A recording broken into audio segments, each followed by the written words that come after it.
Fáilte Roh Mochardja Galéir ar fud na Crunne. Is Misha Anton. Welcome to Live Irish Myths. This is episode number 295. Welcome to the Mythical Ireland Library. I'm your host, Anthony Murphy. Over the next hour or so, we are delving into ancient Ireland and in particular her mythological and historical past, but with specific focus today on P.W. Joyce's wonderful A Social History of Ancient Ireland, and we're looking at the early monastic schools and indeed the lay schools, the centres of learning in early medieval Ireland.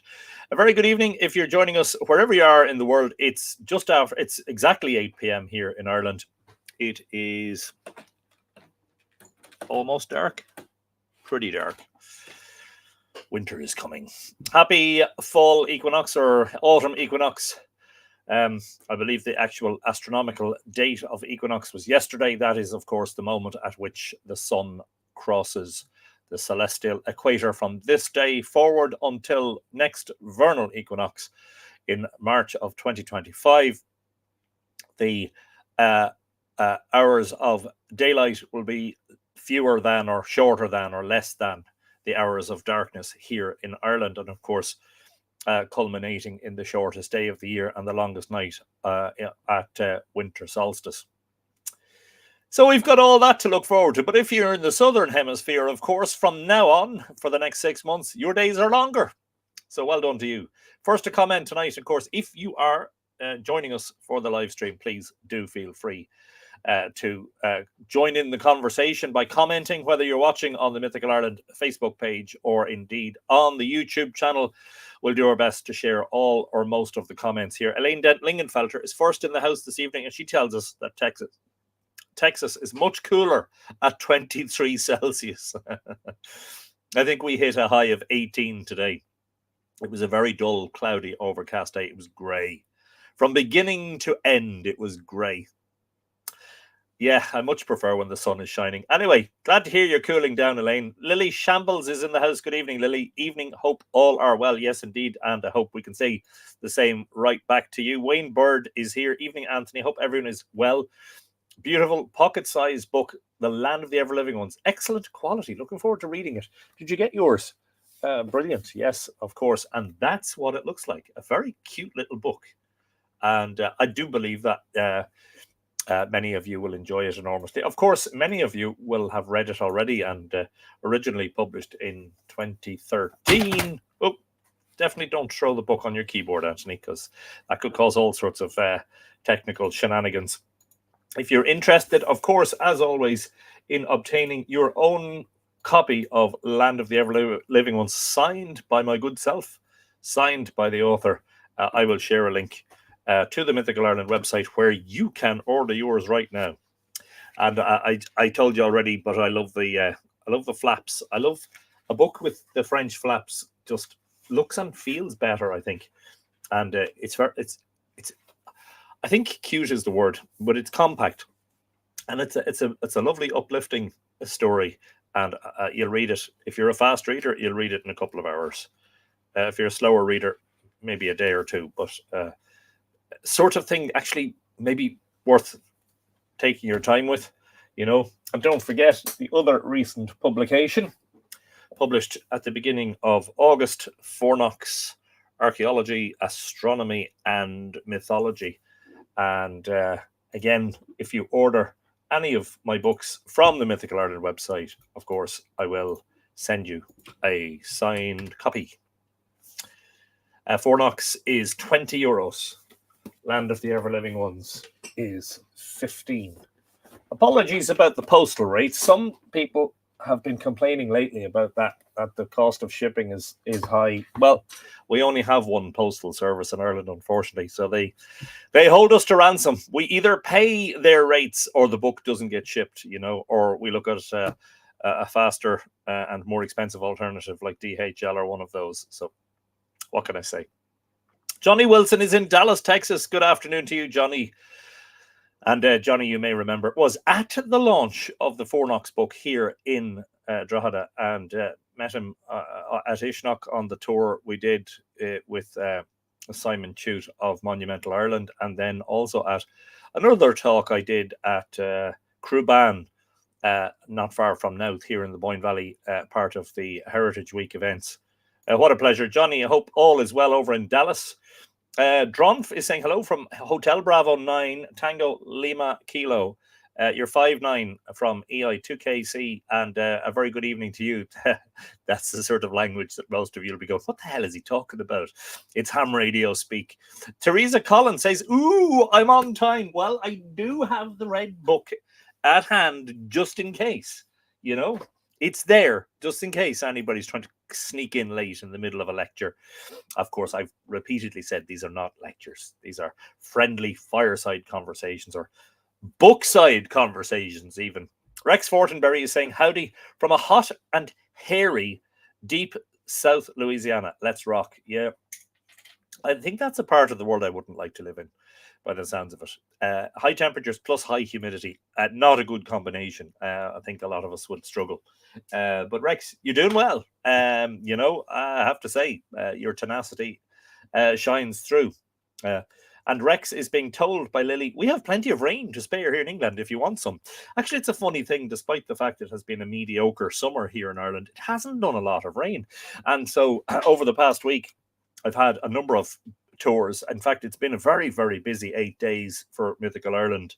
A week ago yesterday, the first of the walks of the Boyne Valley Trails September Walking Festival was the Brunabonia Myths and Legends Walk, which was fully booked out on a fantastic day. Really gorgeous, beautiful, sunny, warm day. Then on Monday, I had a group walking through Drogheda for the Myths and Legends of Drogheda tour. Then on Friday and Saturday, I had an international group of visitors to the Hill of Tara, 2 separate days, 2 separate groups. Some of those were from the States, some of those were from Canada, and some of those were from Australia. And then yesterday, to finish off the Boyne Valley Trails September Walking Festival, the Myths and Legends of Tara, which was fully booked out, and we had 50 people in attendance there. What a fabulous week. But one thing I did notice at Tara walking around yesterday was, despite the fact, and I especially noticed this, of course, on Friday and Saturday, I was at Tara for the past 3 days, was that the ground is actually very dry and the earth is very hard at the moment, which is unusual at this time of year because, you know, it's an indication that there hasn't been a lot of moisture falling from the sky. Of course, as soon as I say that, I'm touching wood because I know I'm tempting fate and we could get a deluge. I know there was rain that was supposed to come over yesterday and was a bit nervous about the Myths and Legends of Tara tour because the forecast said there'd be rain pushing in from the Irish Sea from Britain, but it got held by, there was like a blocking high pressure system that held it back, and it was moving very, very slowly. The consequences of that are that it did a huge amount of rain in parts of England and Wales yesterday, and there was some flooding there. So my sympathies, and I think that's maybe partly what Lily is referring to. What we need is a little bit of gentle rain over, you know, a number of days on and off, not a deluge that will just run off the surface, just to bring back a little bit of moisture. Britt Griffin is happy to be back, and of course we're delighted to see you in the library. Always edifying and a great thing to do on a chilly day in Northern Ontario now that autumn settles in. As I said, winter is coming. What's that guy's name? I never watched it. So Game of Thrones, winter is coming. The famous meme that's always, is it Sean Bean's character that says winter is coming? I think it is, or it was. Having never watched it, unfortunately, I don't know what I'm talking about. I could be talking through my. Yeah. Yes, indeed. And a lot of you will say, what's new then, Anthony? Teresa Collins says, GAE of Atuagalair, August Anthony. 14 Celsius in Killarney this evening. I miss last week's summer. Yeah. I mean, we did have a fabulous week, but it just kind of tailed off towards the weekend and it got cloudy. Why was I going? What was I going to do? Oh, yeah. Check the temperature right now at Dublin Airport. It is 13 Celsius. Yeah, and yesterday at Tara, despite the fact that I think it was 18 Celsius, it felt a lot cooler. And most of my tour participants were coated up and scarved and hatted in some cases. Great to see all the people who brought their dogs with them. That was really lovely to see. Tom King is in the house on Gowa, the Smith of the Boyne Valley. Evening, Anthony and the Mighty Two. Oh, it's dark, but pleasantly mild at the forge. Looking forward to story time. Enjoy. Yeah, it's pleasantly mild at the forge because you've got fires going. I'm joking, of course. Good to see you at Tara on, what was that? Was that Saturday, Tom? Yourself and Anya and Courtney? Yeah, a bit of a surprise and a delight. Janet Moran says, hello, Anthony. Great to see you and the Mighty Two are from 16 Celsius, Boston. You see, Boston has a lot of Irishness about it, you know, not just the people who live there, you know. It sounds like the weather is, so at least sometimes, similar. Emma Green is watching on YouTube. Good evening to you, Emma. I hope you are in good form. Welcome to Live Irish Myths. Not sure if we've seen you before, but you're very welcome anyway. I hope you enjoy the episode. Lynn Murphy is saying, wonderful. Yes. Is that just a comment about life, about the subject matter of the live stream, or, you know, the fact that it's, you know, there hasn't been a deluge in Ireland. Zolian Crow is in Hungary. Wow, a very good evening to you. I'm pretty sure we don't very regularly get viewers from Hungary. So you're very welcome. I hope you enjoy the live stream. Do, of course, anybody who's watching on YouTube, do not forget to subscribe to the Mythical Ireland YouTube channel and ring the notification bell so that you get notified of future uploads, video uploads, and live streams, of course. And Scott Doherty is saying, a little late, as I just walked in from the grocery store. Well, come here. I mean, that's perfectly acceptable. And of course, you're not late really until the reading starts, I suppose, you know. You're late for the greetings, but like, you know, I'm only after getting to your comment, so you could have actually snuck in without telling me you were late, and there's a consequence of doing so. You're now going to get your name in the red book. No, I'm joking, of course. Hanging in there, says Rex. No storms today. Well, let's keep it that way. Peter Kennedy is saying good evening to everyone from Ballybrigeen. That is Balbriggan in the county of Dublin, the northern part of the county of Dublin. Not too far down the road from me here in Drogheda. Edina Sparks is in the house. Happy Monday, Anthony and the two are getting ready to go visit family in Vermont. So we'll listen back later. Hope everyone has a wonderful week. And you also, Edina, safe travels to Vermont. Hope you enjoy yourself and looking forward to seeing you on the replay. Ivania Lee is saying, top of the morning to you from here in New Zealand. A very, very good morning to you, Ivania. And of course, you're already in Tuesday. We're in Monday. And as I was saying at the top of the episode, we've just passed yesterday, I believe, the moment of autumn equinox here in Ireland, which means that from now on, our days are shorter than our nights. But I was saying the reverse of that is the case in the Southern Hemisphere, where you and your compatriots can now enjoy more daylight hours than nighttime hours as you head into your summer. And I hope it is a nice one for you. Always a joy to see you, Ivania in particular, and of course all our friends from the other side of the world. Such a pleasure to welcome Ned Stark. Yes, indeed. Ned Stark, played by Sean Bean. Winter is coming. Although Sean Bean does definitely not speak like that. We've had yellow and amber alerts for rain and storms the last few days, and a storm like I've never seen before on Saturday. It lasted on and off for about 5 hours. Wow. Was that accompanied by thunder and lightning? Nora Gaffney O'Connor is in the house. Hello, GAE of... Are ye sucking diesel? Well, we're keeping her between the ditches, Nora. Trying to stay on the straight and narrow and level and all of that, you know. Anne McCallum is saying, hello, Anton, and all the mighty too. I hope everyone is doing well. We had 30 Celsius the other day. Wow. This morning was cool, but now up to 23. Still no rain to speak of. Just a few scattered drops. Trees are in stress. So there is a common theme here, because I was just saying that, you know, despite the fact that it was a mediocre summer here, we haven't had a lot of rain. And for instance, in July there were crop marks visible, so that should have been a good indication of conditions. And of course, the ground is very dry here. Well, in the Boyne Valley it is. I can't speak for the rest of Ireland. So Ontario seems to be sort of peculiar in that, in the winter you're under, sometimes a couple of feet of snow, but in the summertime you have actually high temperatures. So right now, it's the same temperature in Ontario as it is in Texas,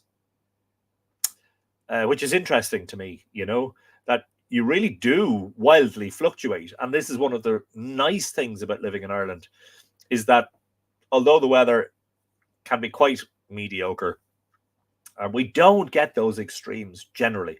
We don't get very hot temperatures. The highest temperature, as I said before, ever recorded in Ireland was 33.3 Celsius, which I believe is in the mid. Is that in the mid 80s Fahrenheit? Actually, no. It's pretty much 92 degrees Fahrenheit. But in the winter, we don't get those harsh, long snowfalls generally. Last winter we only had 1 week where there was frost, which is peculiar. Lynn Murphy is, yeah, that explains it. Her exclamation earlier was the fact that she's actually here on time. Well, brilliant. Let's all celebrate the fact that Lynn is happy about being here on time. Martina Drolene Linsky is saying, autumn equinox blessings, and the same right back to you, Martina. I hope you're in good form, and that this time of year is bringing some balance to us all. Brendan Byrne is saying, grey day in the valley. Yeah, grey day in the Boyne Valley too. Something else. But what we would say, I think the younger generation would use a very apt word for today's weather conditions, which is meh. M-E-H. My more pork kept me quite awake most of the night, perched on my 150-year-old oak tree, sleeping more in the mythical earth. What is a more pork? I'm going to have to Google that.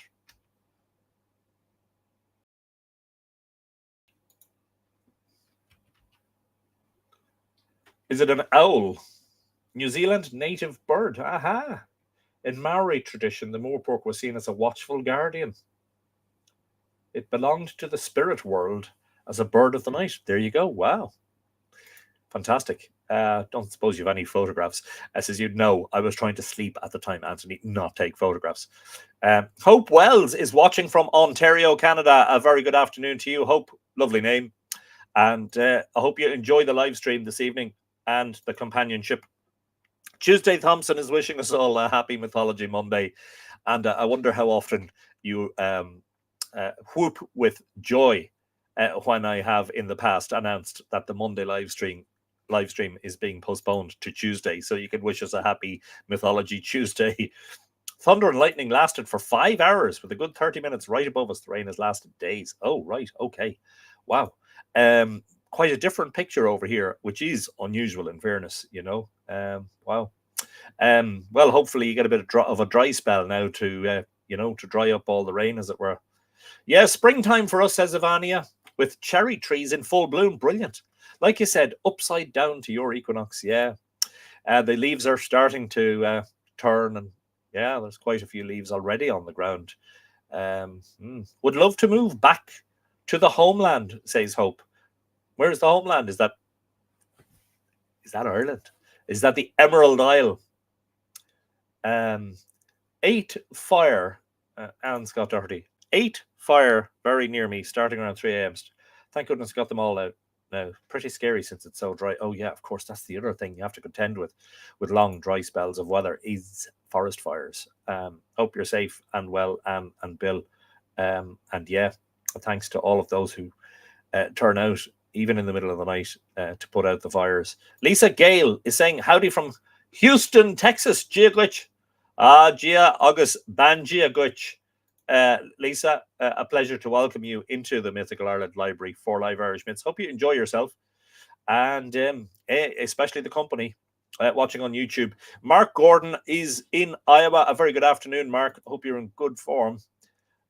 Yes, I finally found you. Stupid Facebook is not giving me my normal access and notices. Oh, what a surprise. Facebook. Oh, don't even go there. Hello all from a still warm Tucson. Expected to hit 105 this week. I want cool and wet.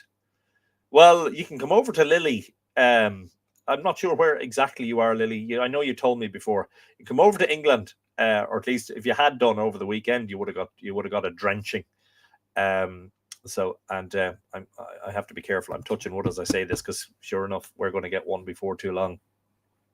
Alan Hoskins is in the house, checking in from Rome this evening. So I'm going to have to watch later on the recording. Hope all are well. Wow, when in Rome, do as the Romans do and all of that. Fantastic stuff. A place I've never been, believe it or not. Enjoy it, Alan, very much so. And don't forget to bring me back a stick of rock, which is a joke, of course. But definitely enjoy yourself. And make sure to sample some of those Italian wines. See if they're different over there than they are here, you know. Wow, internet bird. I will be Googling that later. Thank you, Nora. I wonder where you're swimming today. Thanks. This is my first chance to catch you live. Brilliant stuff. Well, we love that. We love to see the new arrivals. And it's a funny thing because you don't know how many episodes a person has actually watched on the replay, you know. Forgive my pronunciation if it's not good. Futela Mayeni is watching from South Africa. Climate change showing us flames with a winter storm during spring. Wow. A very good evening to you. Not quite sure what time zone you're in. Are you an hour or two ahead of us? We'll find out quickly. GMT +2. And we are GMT +1. Well, we are UT, Universal Time, +1. So is it 9:20 where you are, or is it 10:20? But it's a delight to welcome you. And of course, you are such a long, long way away. And of course, it being the fall equinox here in the Northern Hemisphere, as we were saying, our days now shorter than our nights. The reverse is true for you. You're going to have longer days than nights from this time forward. Don't know about it getting drier, but temperature is going to drop to 2 degrees on Friday night. Wow. If that's the case, that would be an early hint of winter, definitely. Ave, brother. Chris Summers has joined us. That is a very seasonal name as we celebrate the autumn equinox. Chris, you're very welcome. Watching on YouTube, welcome to the live stream. Yes, the Emerald Isle. O'Sullivan on both sides a few generations back. And Cronin. Interesting doing a family tree. Wow. Yes, O'Sullivan, very much, of course. An Irish name, Cronin indeed. What did the Romans ever do for us? Sanitation, the aqueduct, roads, education, viaduct. The viaduct? No, Anthony, you've already said the aqueduct. Facebook giving problems. Won't let me reply. Greetings, Nora. Yeah. And my advice to anybody who's having trouble watching the stream on Facebook is to head over to the Mythical Ireland YouTube channel because the YouTube stream is generally more stable. Closest airport is East Midlands. There you go. Not too far away then. Easy to get in and out of, especially from Ireland. I think that's a journey that would be less than an hour. Grace Walker is saying, hi, blessings to all. Grace, a very great pleasure to welcome you to Live Irishmits episode number 295. Hope you enjoy the stream. Wine already tested, says Alan. They're much better and slip down far too easily. Yes, indeed. But come here, as I said, when in Rome, do as the Romans do, you know. I learned the other day, England, Scotland, and Wales combined is the size of Idaho. Yeah, you forget how big some places are and how small some others are. Porrick Byrne is in a chilly Mount Mellick. Good evening to you, Porrick. It's starting to feel like winters. As I said earlier, Ned Stark is telling us winter is coming. And Nora is giving some advice to Lily. 2 degrees, crank up the electric blanket. Definitely put a couple more logs on the fire. Ali is saying, someone please send Arizona some more rain. It will be 41 Celsius this week in my part of Tucson. The only way we know it's fall now is that nights have cooled down. Lol. Wow. Yeah, I have to be honest, I just don't know how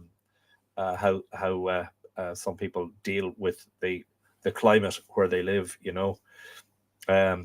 It's 21 in South Africa, and pronunciation is Put Hella. Thank you. Setswana language, meaning wrap or cover. I really like that. Like a wrap of protection or a cover of protection. Putela. Brilliant. Thank you for helping me with that. And brilliant, brilliant. Nagati Arihi is saying, hello from my dad's place. Hello there, indeed, to your dad's place. And I hope you're enjoying. Well, we haven't started the reading yet, but I hope you're certainly enjoying the greetings. The early nights are also a sign of winter is coming. Yes. Okay. We're just about ready to go, I think. We are returning to the wonderful P.W. Joyce's A Social History of Ancient Ireland, published 121 years ago now. And some, as they say, some of the old stuff is gold. Old is gold. But we are dealing with the section about religion, learning, and art. And of course, last week we were talking about such things as early writing and ogham. This is the chapter specifically about learning and education. And this section of the book deals with the monastic schools. And of course, we'll be talking about the lay schools. I'm not sure quite how much of that we're going to get to read this evening, but we'll plow on as we always do. We've been reading this book now, I think, since the beginning of this year. And that is how far we've got. That is the read portion. And that is the unread portion. So I don't think we're quite. Oh, we might be. Oh, yeah, that's 2/3. Yeah, we're 2/3 of the way there.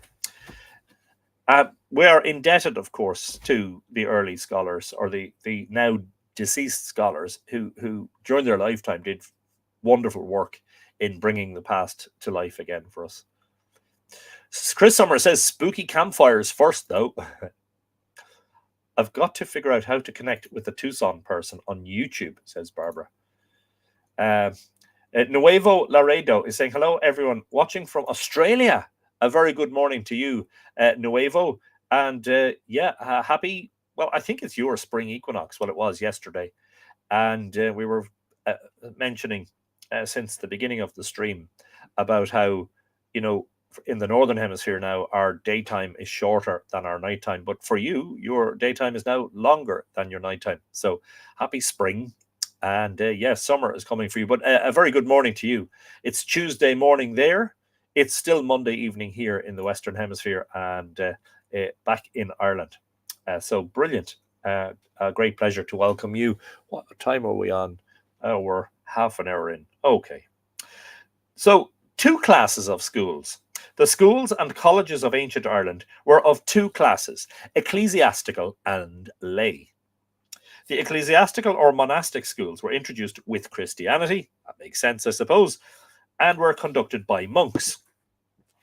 The lay or secular schools existed from a period of unknown antiquity, and in pagan times they were taught by druids.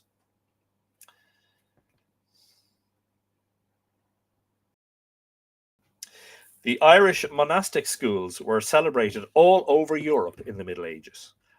The lay schools, though playing an important part in spreading learning at home, were not so well known.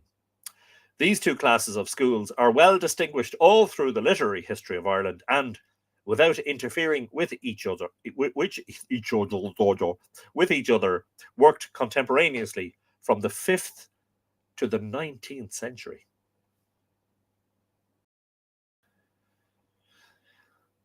General features of monastic schools. Even from the time of St. Patrick, there were schools in connection with the several of the monasteries he founded, chiefly for the education of young men intended for the church. But when the great monastic movement, already spoken of, that's a while ago, began in the 6th century, then there was a rapid growth of schools and colleges all over the country. For almost every large monastery had a school attached, and it often happened that a school rose up round some scholar of exceptional eminence where it was not intended. Many of these contained great numbers of students. Under each of the 3 fathers of the Irish Church, St. Finian in Clonard, St. Covgall in Bangor, and St. Brendan in Clonfert, there were 3,000, including, no doubt, monks as well as students. St. Molaise's had 1,500, St. Gobon 1,000, and so on down to the School of Glasnevin, where St. Movie had 50.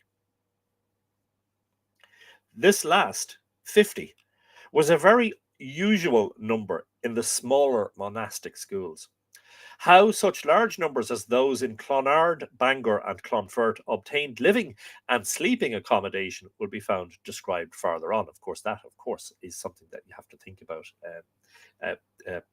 Dormitories, what do they call the sleeping area in the monastery? Dormitory, but isn't there another word for it? It slips my mind right now. Auntie Joe is in the house. Joe Butler is watching from Colorado, where it's gorgeous today. Sorry, my tardiness. I pray the red book cannot be found. Yeah, I just have momentarily lost it, Joe, just for you. Hope is so happy to be here. I just purchased your book, Newgrange, and it is wonderfully fascinating. That must be a second-hand copy because that book is out of print, and the second-hand copies tend to be quite expensive. What is the website that you mentioned in the past that connects the stone circles with the stars and shows the equinoxes? Love tuning into much of your recording, so it's a treat to be live here. Not sure about the website. Other than Mythical Ireland, my own website. I'm not sure which one you might specifically be referring to. Ali is excited about this chapter. Understanding how a culture was taught and what they were not allowed to learn can tell you so much about day-to-day life and shifts in community values. Yes, indeed. What red book, says Brendan? I think it was Banished with the Snakes. Yes, indeed. Wow. Nuevo is up early to catch a live stream. It's 5:27 a.m. in Oz. Wow. That, folks, that is dedication. Thank you indeed. And a very, very good morning to you. Barb Jordan has joined us as well. A very, very good evening to you from the Boyne Valley, Barb. Always a pleasure. I hope you're in good form. How such large number? Yes. That there is not necessarily any or much exaggeration in these statements as to numbers appears from the record of the Venerable Bede that the monastery in Bangor in Wales was divided into 7 parts, each with a leader, and that none of these divisions contained less than 300 men, all supporting themselves by the labour of their hands, which would bring up the whole population of this Bangor school near or altogether to 3,000. Wow.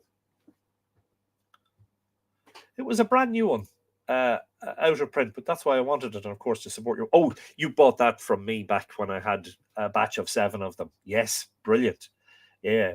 I really want to bring that book back into print, but it has to be updated because some of the, especially the stuff about our origins, that book claims that we are all descended in Ireland from the Mesolithic people, which we now know not to be true.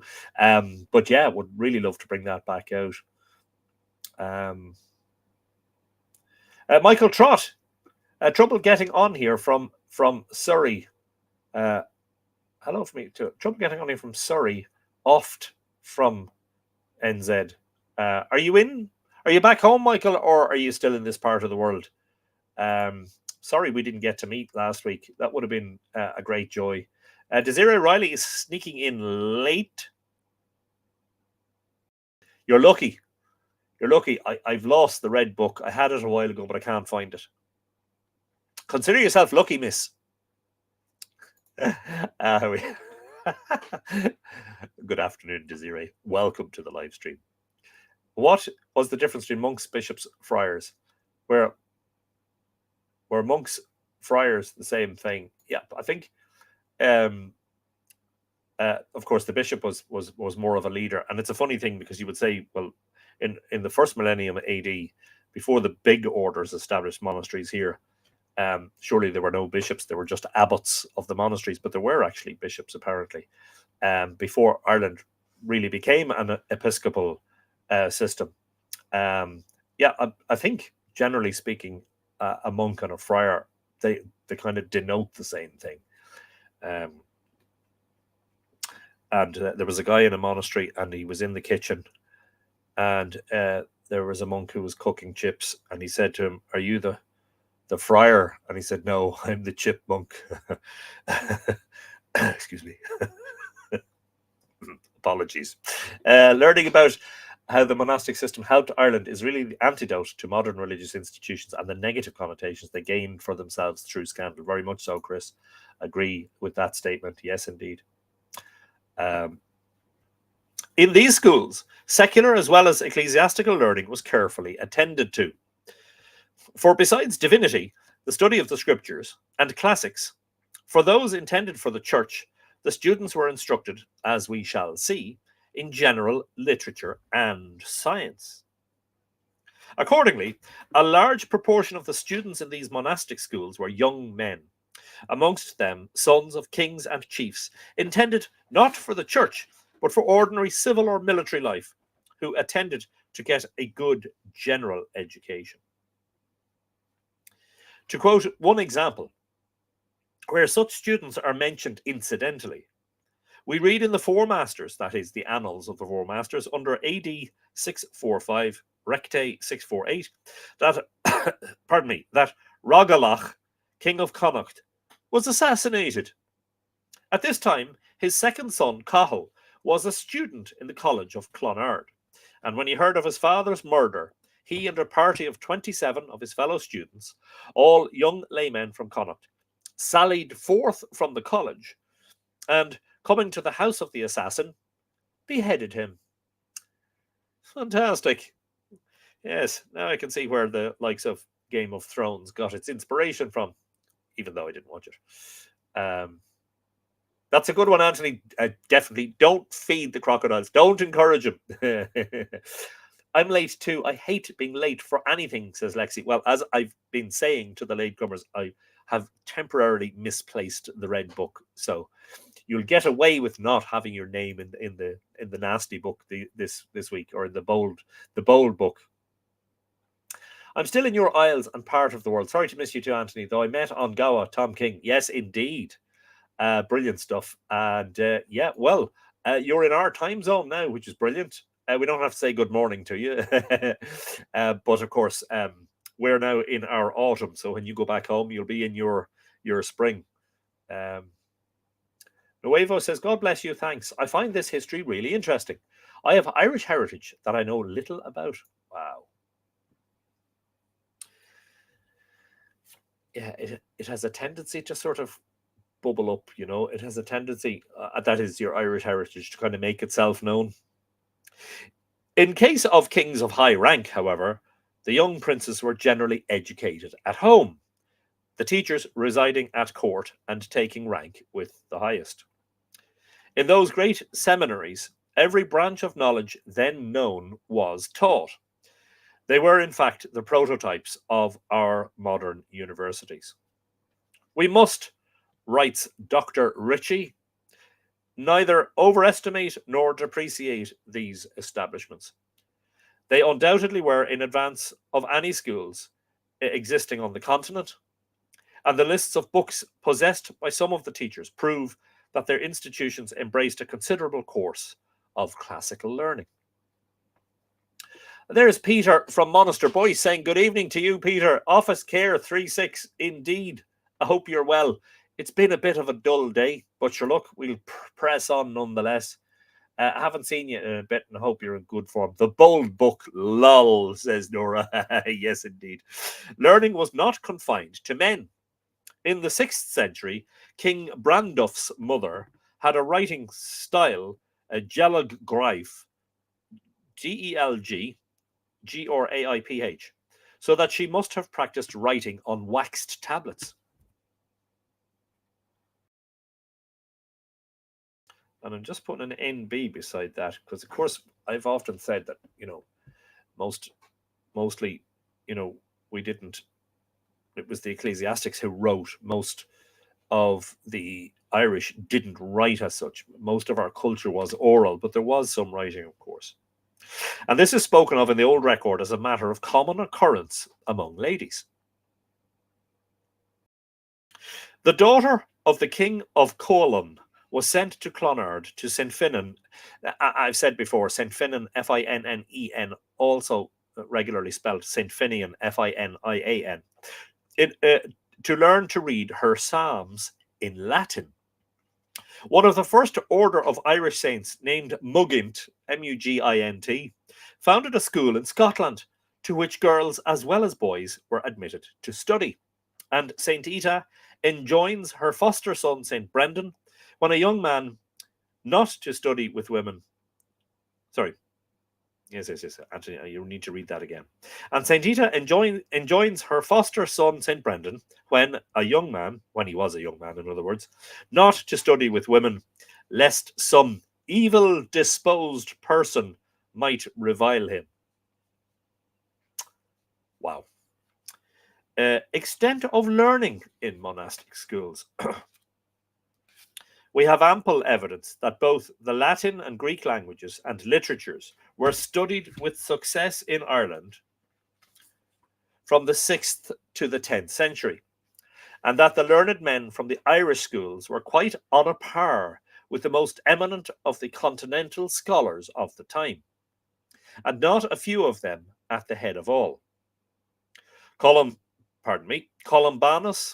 Aileron the Wise, Commion, Sedulius, Fergal the Geometer, and many others, all Irishmen and educated in Irish schools, were celebrated throughout Europe for their learning. That one in particular, Sedulius, looks like a Latinized version of a name. Fergal the Geometer, I love that. The most distinguished scholar of his day in Europe was John Scotus Erigena, John the Irish Scot, celebrated for his knowledge of Greek and for his theological speculations. He taught philosophy in Paris and died about the year 870. When the dispute about the time of celebrating Easter was at its height, of course, a big deal in the early church in Ireland until the Synod of Whitby, of course, in 664, St. Commion wrote a Latin letter to Segienus, or is it Segienus? Segienus, abbot of Iona, in defense of the Irish custom, which is published in Usher's Works and occupies 12 pages of volume 4. Commion's letter regarding the Easter festival, writes Mr. Skene in his Celtic Scotland, quote, shows a perfect mastery of his subject and may compare with any ecclesiastical document of the time, unquote. And of course, the specific, we've mentioned this on a few live streams before, but the specific difficulty, as it were, or the dispute arose over how Easter Sunday was calculated, and in the Roman Church, because the Roman Church wanted to avoid the connection, as it were, or they wanted to avoid the suspicion of the origins of Easter Sunday with the Jewish Passover, calculated it in such a way that Easter Sunday could never fall on Passover. However, the Irish Church did no such thing. And so there was something of a schism until 664 and the Synod of Whitby. Quote, this long letter, observes Professor George T. Stokes, open quote again, proves to demonstration that in the first half of the 7th century, there was a wide range of Greek learning, not ecclesiastical merely, but chronological, astronomical, and philosophical, away in Durrow, in the very centre of the Bog of Allen.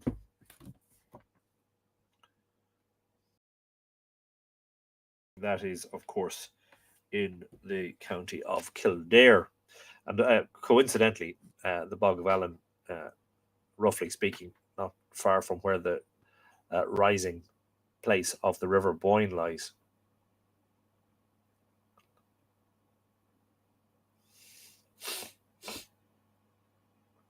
I was here on time, says Barbara, but Facebook refused to find this until I scrolled down. It wasn't even available when I went to the Mythical Ireland community page. I just don't understand what has changed, and I wanted to revert back.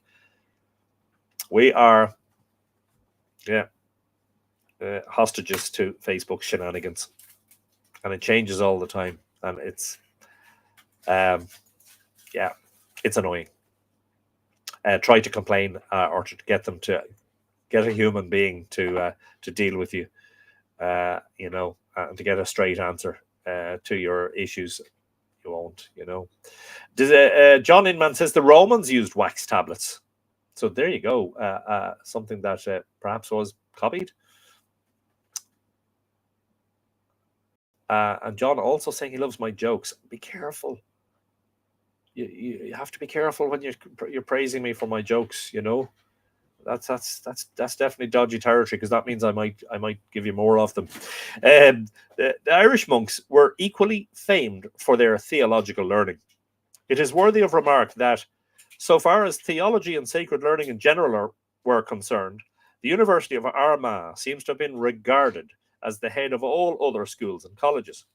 For in the synod held at Clane in County Kildare in the year 1162, where 25 bishops and many other ecclesiastics of high rank attended, it was decreed that no person should thenceforward be permitted to give public lectures in the sacred scriptures or in theology in any part of Ireland, unless he had studied for some time at Armagh. Wow. It seems probable that this was merely rendering compulsory what had long been the custom.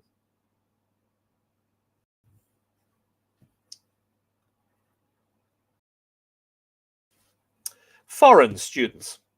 In all the more important schools, there were students from foreign lands, from the continent as well as from Great Britain, attracted by the eminence of the masters and by the facilities for quiet, uninterrupted study.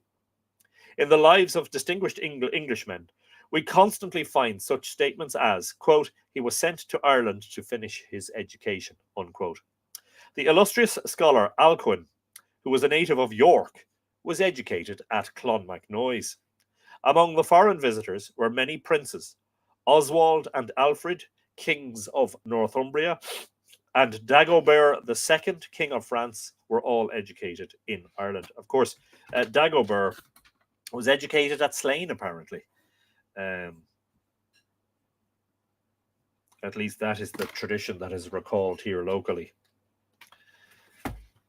Slane being the place where the Paschal fire was lit.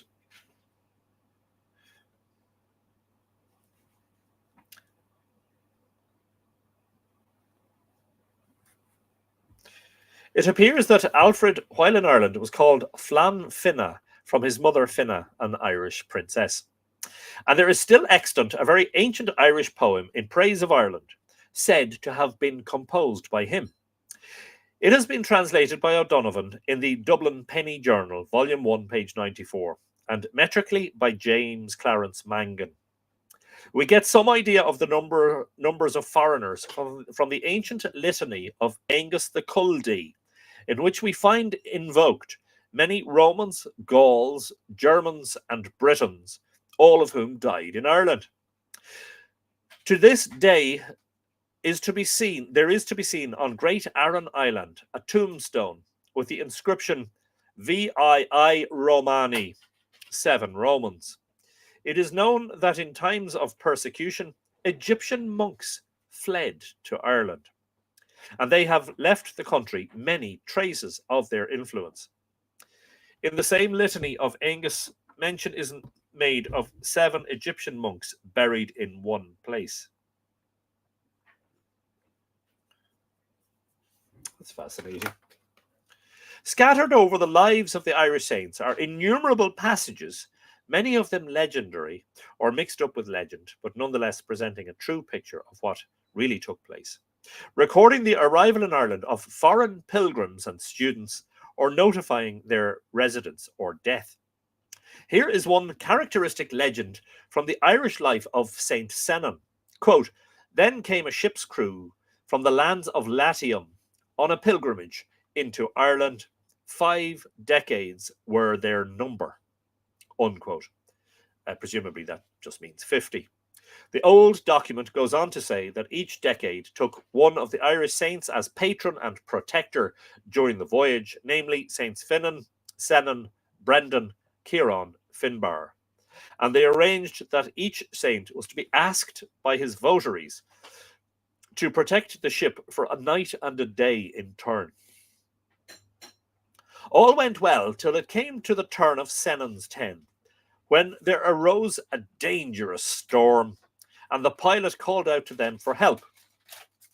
Whereupon one of them, a bishop, rose up from his dinner with a thigh bone in his hand, and blessing the air with the bone, he called on Senon for help, on which the storm was instantly lulled, and they soon after landed safely in Cork. Wow. It sounds almost mythological, doesn't it? It sounds like the stuff of mythology, rather than history. The greatest number of foreign students came from Great Britain. They came in fleet loads at Aldhelm, Bishop of, as Alde. Start again. The greatest number of foreign students came from Great Britain. They came in fleet loads as Aldhelm, Bishop of Sherborne, AD 705 to 709, expresses it in his letter to his friend Ealfrid, Bishop of Lindisfarne, who had himself been educated in Ireland. Many also were from the continent. There is a remarkable passage in Venerable Bede's Ecclesiastical History, which corroborates Aldhelm's statement, as well as what is said in the native records, and indeed in some particulars goes rather beyond them. Describing the ravages of the Yellow Plague in 664, he says, interesting, that's the year of Whitby, isn't it? Wow, I'm just taking a margin note.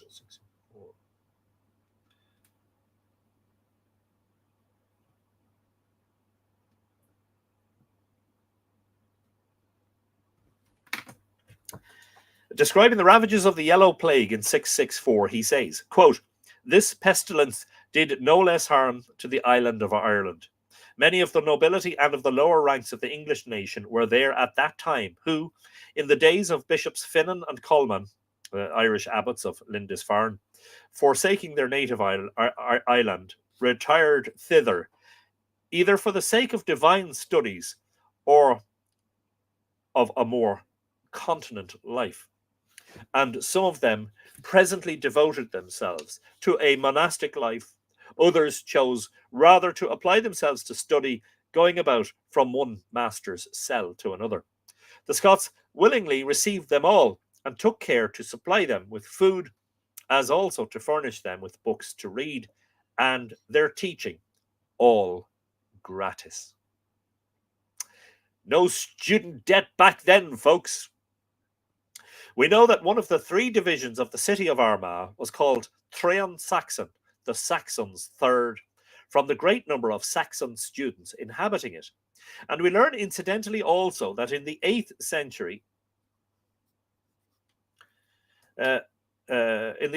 7 streets of a town called Kilbally near Rahan in Kings County were wholly occupied by Gauls, Galls, also known as foreigners. The genuine respect entertained all over Europe for the scholars of Ireland at this period is exemplified in a correspondence at the end of the 8th century between the illustrious scholar Alcuin and Colcu, the Fair Lion, or the chief professor of Clonmacnoise, commonly known as Colcu the Wise. He was regarded as the most learned man of his time in Ireland, and we have extant a beautiful Irish prayer composed by him.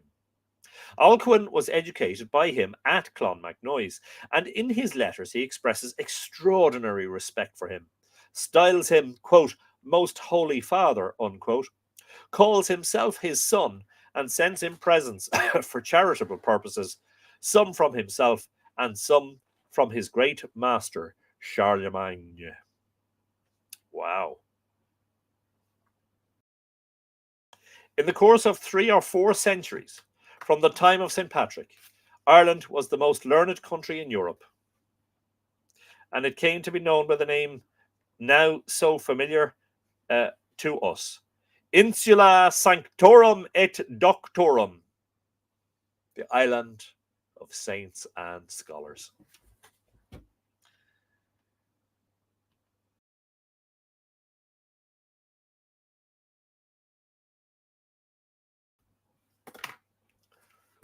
I'd say all that has changed in the interim is that nowadays there are fewer saints and perhaps more scholars. This name was applied to Ireland by the chronicler Marianus Scotus, who lived in the 11th century, but whether it had been previously used or not is not known. Yeah, it's kind of just important. Marianus Scotus. Scotus? Was Marianus Scotus Irish? Because as we know from previous episodes, the first Scots, the first reference to the Scots were, well, the Irish were the original Scots.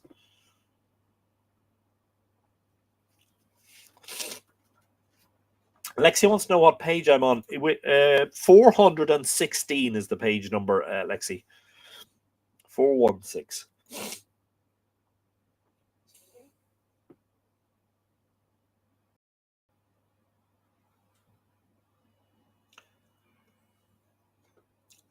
Silent Pilgrim says, good evening.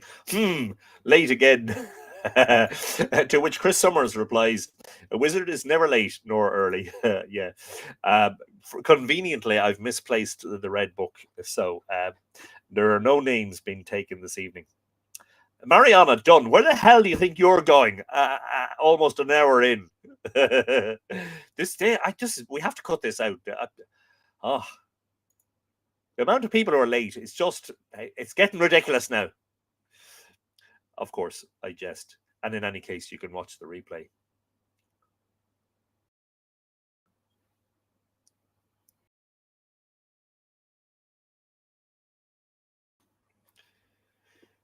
Ferlegin, you would pronounce that, or you would look at it and try to pronounce it phonetically. I think it's Ferlein. In early times, when a school or college was attached to a monastery, it would appear that the abbot had the charge of both monastery and schools, deputing his authority in special directions, so as to divide the labour as he found it necessary. But this was found at last to be an inconvenient arrangement, so that towards the end of the 8th century it became the custom to appoint a special head professor to preside over and be responsible for the educational functions of the college, while the abbot had the care of the whole institution. None but a Drumcli, Druimcli, a man who had mastered the entire course of learning, could be appointed to this important post. And as head of the college under the abbot, he was called Ferlein, man of learning, i.e., chief lector, scholasticus, or principal, having all the other professors and teachers with their several subjects under his authority. Sorry, I keep taking margin notes, so pardon me while I do that. The first of these officers, of whom we have any record, was Colcu Ferlein of Clonmacnoise, who we've spoken to earlier as Colcu the Wise, who taught Alcuin. Already noticed, who died in 794. The Ferlein was generally an ecclesiastical, but occasionally a layman. In Monaster Boyce, just a few miles up the road from where I'm sitting, Flann the Analyst, a layman, the most distinguished scholar in Ireland of his time, was appointed a Ferlein. And taking another note, pardon me while I do that. This man, who died in AD 1056, has left behind him some learned works in the Irish language, and he has ever since been known as Flann Moinstrach, or Flann of the monastery. About a century earlier, the lay Olive, or doctor poet, Macaulay, had a similar position in the great school of Russ Alither, now Ross Carberry in Cork. It is worthy of remark that many of the learned men commemorated in our annals were teachers in colleges for life or for some time, either as Ferlein or in some other capacity. Ivania is telling us about Pope Gregory IX responded with a papal bull that recognized no druidic validity and testament as it is written, because Francis at the time had no role in the order and they had their own order. Does this definitively mean that they were not Catholic but Druid? What? Yeah. you'd be surprised at how much of what was the bards and the druids were in sort of incorporated into these schools. And speaking of which, we're going to talk now about lay schools. It has been sometimes asserted that in early times in Ireland, learning was confined within the walls of the monasteries, but this view is quite erroneous. Though the majority of the men learning were ecclesiastics, secular learning was by no means confined to the clergy. We have seen that the monastic schools had many lay pupils, and that there were numerous lay schools, so that a considerable body of the lay community must have been more or less educated, able to read and write.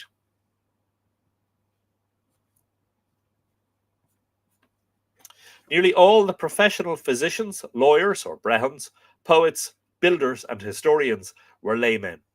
A large proportion of the men chronicled in our annals during the whole period of Ireland's literary preeminence, as distinguished in art and general literature, were also laymen. Lay tutors were often employed to teach princes, and in fact, laymen played a very important part in the diffusion of knowledge and in building up that character for learning that rendered Ireland so famous in former times. One has only to glance through Ware's or O'Reilly's Irish writers, or Dr. Hyde's Literary History of Ireland, I have a copy of that on my shelf, to see the truth of this. It is right to remark, too, that the ecclesiastical authorities were by no means jealous or intolerant of literary distinction among the lay community. On the contrary, they encouraged learning wherever they found it, making no distinction between monk and layman. We have seen that in Monaster Boyce and Russ Alither, where, as in all other monastic colleges, the entire authority was in the hands of ecclesiastics, they appointed laymen to the position of Fairlion or principal, and they did this knowing well that, as far as secular scholarship was concerned, these two distinguished laymen were sure to throw them all into the shade. In various other monastic colleges also, the minor positions were often held by lay teachers. But the education for the lay community, in the sense in which the word education is used in the preceding observations, was mainly for the higher classes, and for those of the lower who had an irrepressible passion for book learning. The great body of the people could neither read nor write, and that's something I've been saying for a long, long time, that we were by and large an oral culture, and that reading and writing was generally the preserve of the literati, the ecclesiastical scribes, and the nobles and the important people of the day. Back in the day, what I'm saying is none of us would be very important. Yet, they were not uneducated. They had an education of another kind, reciting poetry, historic tales and legends, or listening to recitation in which all people, high and low, took delight, as mentioned elsewhere. This was a true education, a real exercise for the intellect, and a real and refined enjoyment. We're going to be reading more of that further on, but probably not in today's episode. So this is a subject that will expand out as we go on. In every hamlet, there were one or more amateur reciters, and this amusement was then more general than newspaper and story reading is now. So that, taking education as we ought in this broad sense, and not restricting it to the narrow domain of reading and writing, we see that the great body of Irish people in those times were really educated. Something I just wanted to comment about on that when he's talking about amateur reciters, and this amusement was then more general than newspaper and story reading is now. Remember that Joyce is writing in the lead up to 1903 when this book is published. In that era, a lot of Irish people couldn't read or write, and a lot of Irish people weren't bilingual. So in some cases, you had people who could speak English but not read or write it, and in some cases, you would encounter people, especially out west, away from the Eastern Pale, who were fluent in Irish but could not read or write it. I'm told when I worked as the editor of the Dundalk Democrat newspaper, it had a history going back to the middle of the 19th century, that in those times, there were hired newspaper readers who would literally stand on a street corner or on a street or in a marketplace, or in a particular establishment, and it was their job to read the newspaper to the people who couldn't read. So the people who couldn't read would still be able to hear the week's news, because somebody was basically paid. It was their job to stand there and read the newspaper aloud to all who would want to hear the news. Fascinating stuff. Sheila Gunn managed to sneak on before family arrived from overseas tomorrow for a couple of weeks. Hello, Antonella, to it. Well, I hope you enjoy having the family over, Sheila. I'm sure that'll be great fun. And it's great for you to attend even at this late hour. But don't worry, the red book has been misplaced this evening. To be honest, I know where it is. It's just that so many people that are late, it would just be a complete distraction. So I just left it to one side. It is actually sitting there. It's right there. But we wouldn't dare in our wildest dreams put the name Sheila Gunn into our book. You are a very diligent attender and listener.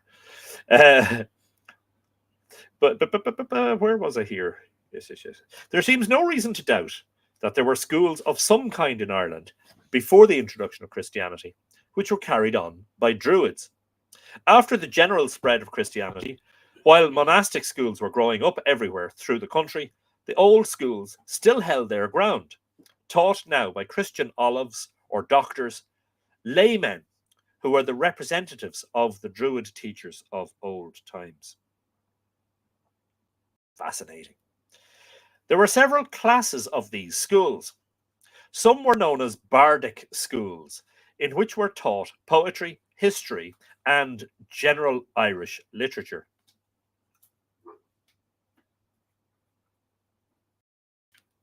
Some were for law, and some for other special professions.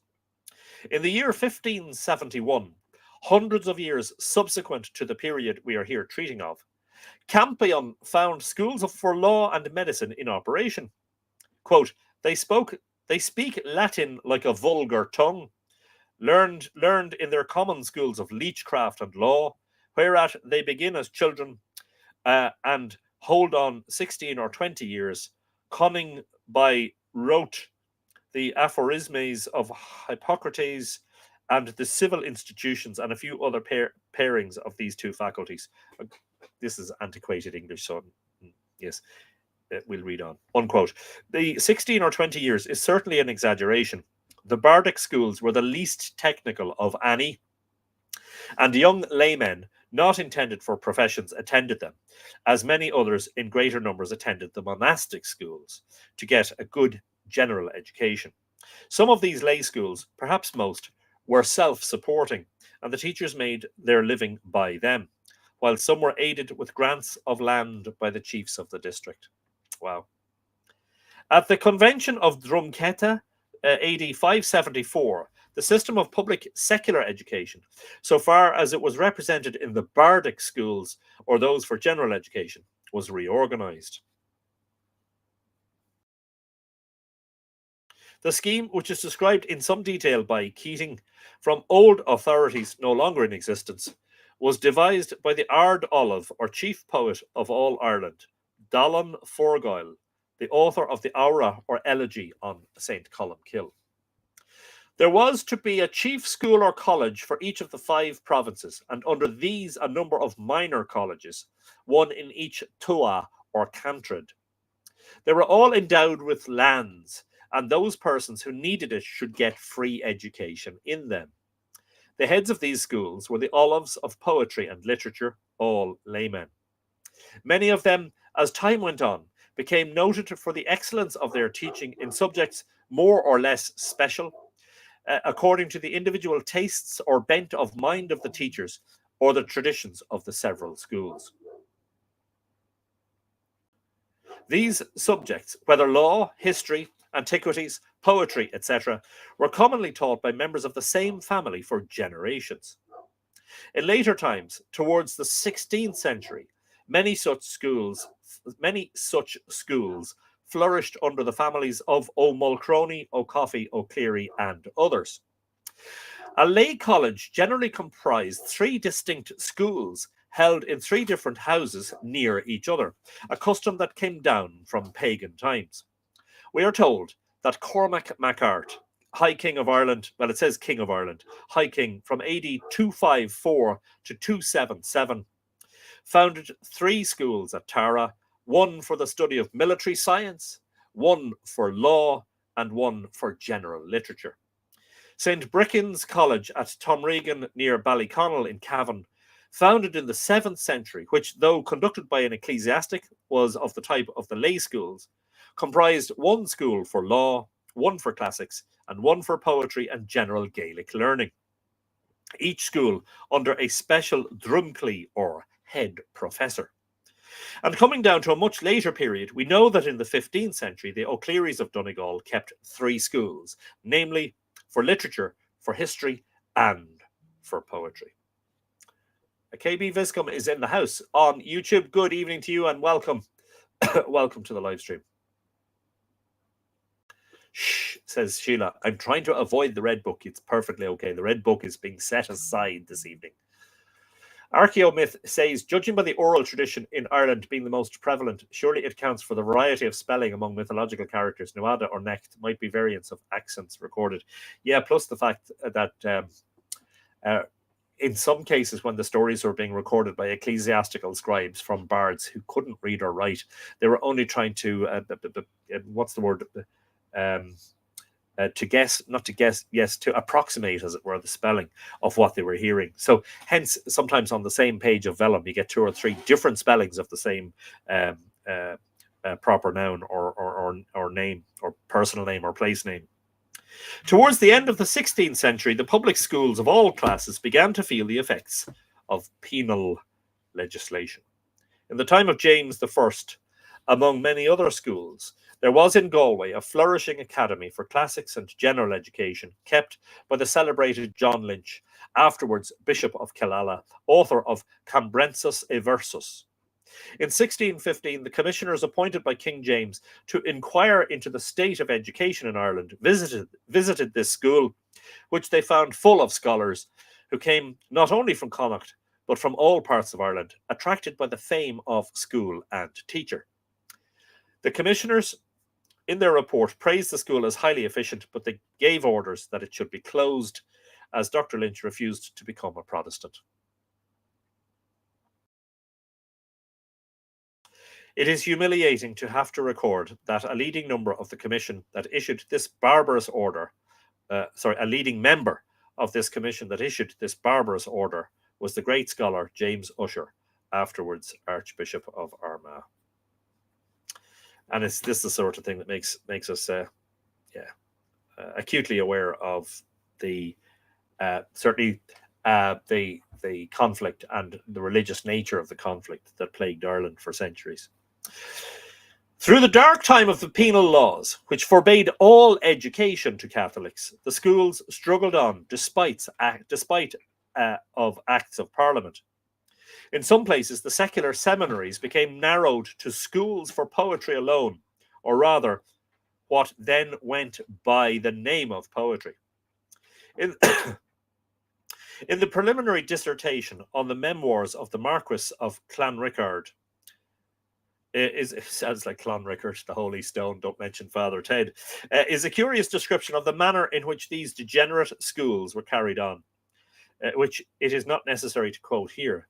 The reader will find the substance of it in a more accessible book, Dr. Hyde's Literary History of Ireland. A grotesque survival of the old method of study, to some extent confirming this writer's account, was found by Martin in one of the western islands of Scotland in 1703.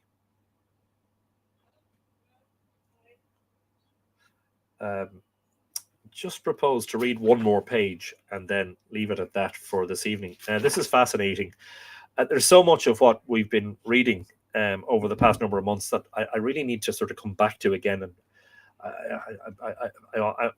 I feel that personally I need more time and research on this. I just find this whole thing fascinating, the development of education and the link with the church, of course. Like by the time the 20th century came around, almost everybody who was educated in Ireland was educated in a school that was run by a church order, whether it be by priests or Christian brothers or nuns, etc.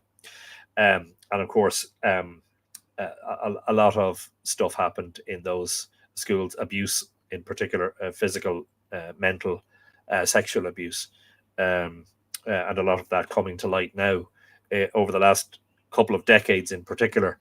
It's such a shame on the history of the whole thing that the entire history of certainly the church's involvement in learning in Ireland should be tarnished by the actions of abusers, basically, a lot of whom came to prominence and fame in the newspapers and TV reports of the 1990s in particular. It brings, I think, a great amount of shame over the whole thing.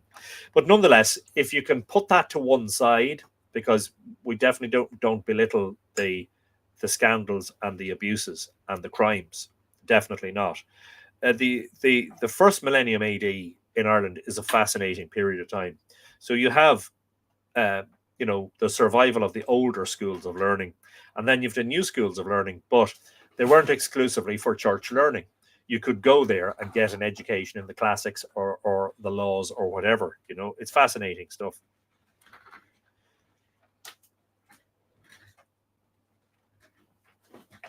Where was I? Yes. But through all this time, there were schools with a broader culture, seminaries for general education. During the 18th century and the first half of the 19th, when the penal laws against Catholic education were in great part or altogether removed, schools conducted by private individuals were found all over the southern half of Ireland, especially in Munster. Some were for classics, some for science, and not a few for both. Nearly all conducted by men of learning and ability, and they were everywhere eagerly attended. Many of the students had professions in view, some intended for the priesthood, for which the classical schools afforded an admirable preparation, some seeking to become medical doctors, teachers, surveyors, etc. But a large proportion were the sons of farmers, tradesmen, shopkeepers, or others who had no particular end in view, but with the instincts of the days of old, studied classics or mathematics for the pure love of learning. These schools continued to exist to our own time, till they were finally broken up by the famine of 1847. In my own immediate neighbourhood were some of them, in which I received a part of my early education, and I remember with pleasure several of my old teachers, rough and unpolished men, most of them, but excellent, solid scholars, and full of enthusiasm for learning. All the students were adults or grown boys, and there was no instruction in the elementary subjects, reading, writing, and arithmetic, as no scholar attended who had not sufficiently mastered these. Among the students were always a dozen or more poor scholars from distant parts of Ireland, who lived free in the hospitable farmers' houses all round, just as the scholars from Britain and elsewhere were supported in the time of Bede, 12 centuries before. Fascinating stuff. Brilliant, brilliant. A lot of my ancestors became nuns and priests. Could this be so that they could get an education, or just that they would get fed? In some cases, I mean, I can't speak. I don't know who your ancestors were, Lily, but certainly in Ireland, a lot of people in the 20th century in particular who ended up in the priesthood or, in the seminary or, in the convent, did so because they felt obliged to do so because, their family was very religious.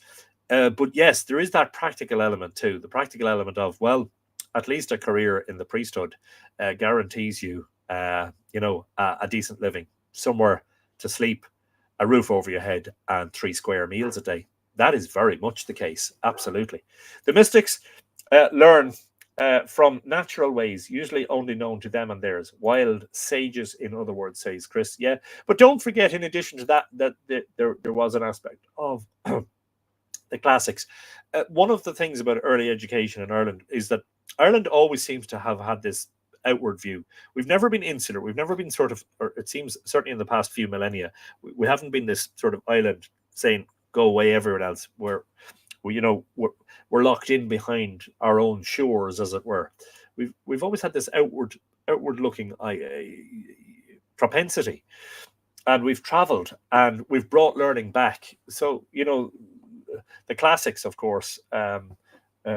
It's an incredible thing that in the first centuries of Christianity in Ireland, that Irish students of both ecclesiastical and lay schools were well versed with Homer and Virgil, as well versed as they might have been with some of their own mythological traditions.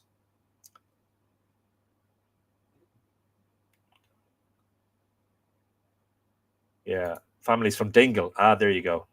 On Dongan. And I know a lot who entered the clergy ended up in America. Yes, indeed. And it was, it did provide opportunity for a good life. A good life to an extent. But I mean, I still think the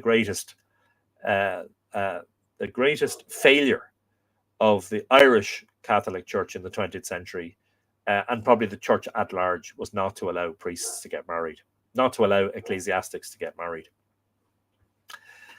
I think things would have been a lot different had that been the case.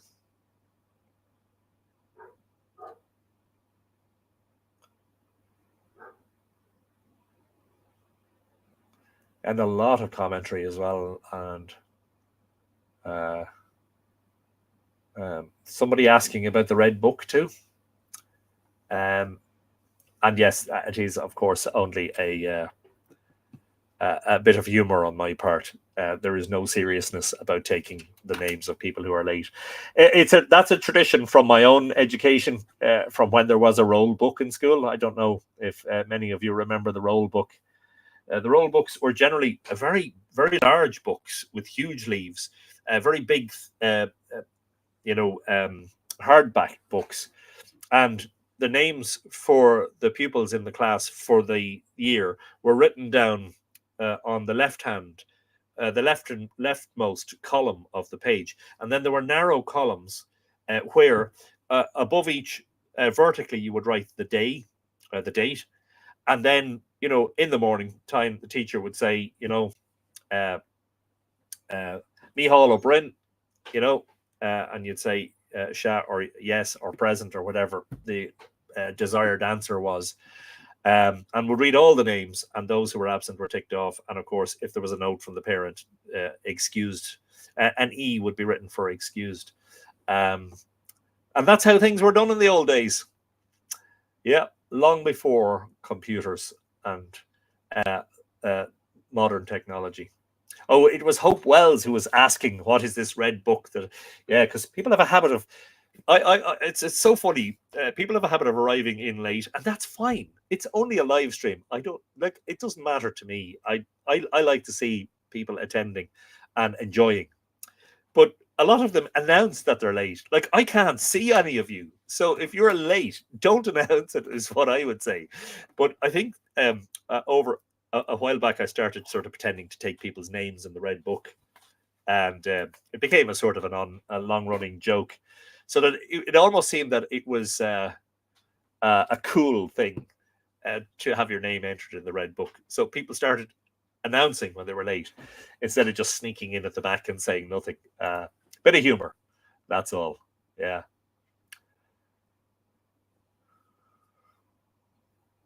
Yeah. In previous years to 1571, and back when there were more druids, it took about 20 years to become a bard. Yeah, I think it was, wasn't it 19? Was it, or am I mistaken about that? Which is a full metonic cycle, which I always found interesting. And you had to learn, of course, by heart. You had to be able to recite huge, enormous tracts of information. I think it gives us a view of, for instance, the Iliad, which in Homer's day wasn't written down.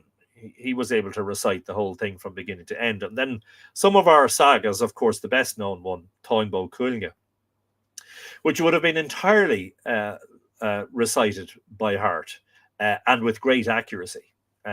So yeah, no wonder it took so many years to study as a bard. You just had to learn so much, you know. Is there any mention of the mystic traditions being taught in the monastic schools? I don't immediately know offhand, but all I'd say is Catton's S on YouTube is stick with us and tune in next week and the week after, because we're going to be continuing to talk about this subject. I understand. Yeah.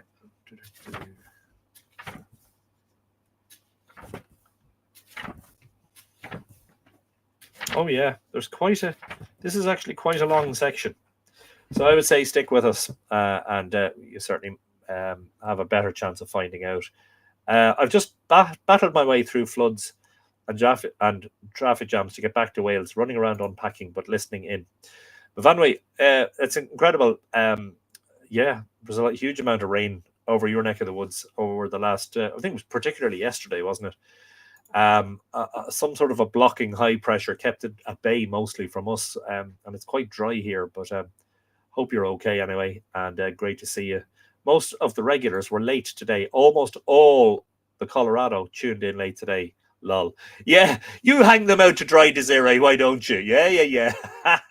Brilliant. Don't forget, of course, as always, that if you want to support Mythical Ireland, the best way you can do that, apart from going onto the website and investing in some of the Mythical Ireland books and limited edition prints, and of course the calendar, which is going to print in the next week or so. You can order your 2025 Mythical Ireland calendar at the link that I'm just about to share. Yes, is by becoming a patron at patreon.com/Mythical Ireland. There are a huge number of people signing up as a patron for free, which is fine. That's a thing that Patreon introduced last year. But the idea is that if you are able to contribute even a small amount per month, you get something in return for your contribution. You get additional content that I don't generally share on social media or elsewhere. And that's the whole idea of Patreon, is you're giving your patrons, your supporters, something a little bit extra. So a lot of people are joining as free members. You're really not going to see anything that's not shared on social media. And the level that I would always encourage people to join at as a minimum is the Stone Age level. That'll cost you $5 a month, or whatever that equivalent is in your currency. It's the price of, you wouldn't get 2 cups of coffee here in Ireland for that. It's the price of a fancy large cup of coffee. But particularly the Bronze Age level, which is €10 a month and above. And there, although I've been a bit lax lately, I am sharing the text of my next book. So the patrons at the Bronze Age level and above have been seeing that and commenting on it for a while now. Step up if you're going to be a patron. Thank you, Sheila. And Sheila, a long time patron of Mythical Ireland. That's still out for debate. No actual archaeological evidence on Anglesey. Oh, this is in relation to the Druids. Yeah, I can't really answer that. So maybe I'll let others weigh in on that. John Inman says, like the Navajos, the recitation takes 20 hours. Tibetans have the Gesar cycle, 3 days. It's incredible. And it's only incredible because we're used to, we have our head in the books. And of course, I'm a big fan of books, and, I have a library, and I'm a scholar of writing and reading. But back in the day, everything was oral. Nothing was written down. And I'm talking about the early Bardic schools, and probably especially in pre-Christian times. I mean, the monks were the ones, we're told, who brought writing. And it might actually have been considered anathema, the whole idea of writing something down. Because why? Because when you're saying it, or you're reciting it as poetry, or you might be even singing it like the Song of Amergin, it has a totally different quality. It has a totally different import words that are spoken or voiced or sung are very different than those that you're reading from text. And those two habits of reciting or reading from text activate different parts of your brain. There's a very interesting book which John Main, our good friend and longtime follower, gifted to me, which I still haven't read, which is called The Language and the Goddess, which he says deals quite a lot with that subject. So that's one that I have to get round to soon enough, you know.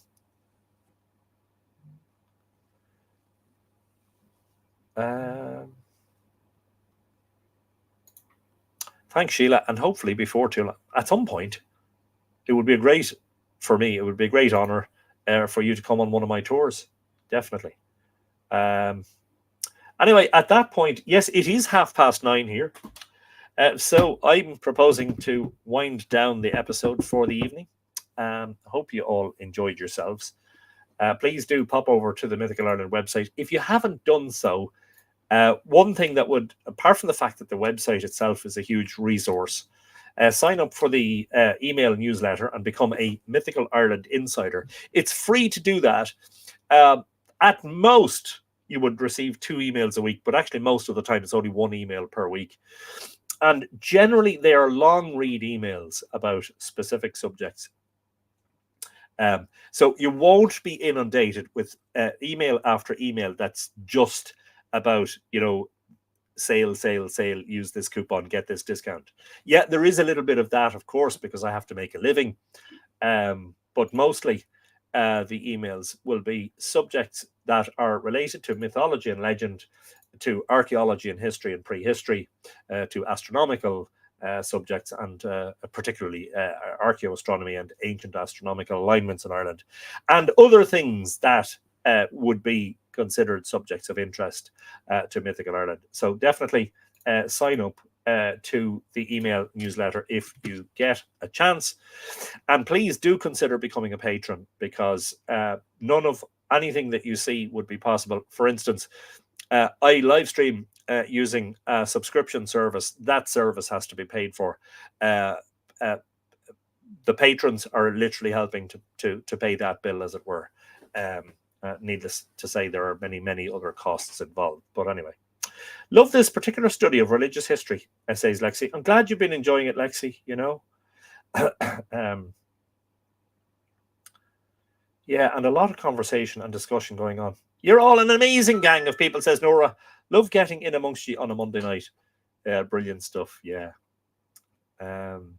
Just checking that I didn't miss anything really really important. Something about Guinness. Okay. Very true on the difference between writing and speaking, says Mark. Yeah. The language, as far as I know, it's called The Language and the Goddess. No, it's not. It's called The Alphabet versus the Goddess. That's the one. The conflict between word and image. Leonard Schlain, Schlain. Sorry, not The Language and the Goddess, The Alphabet.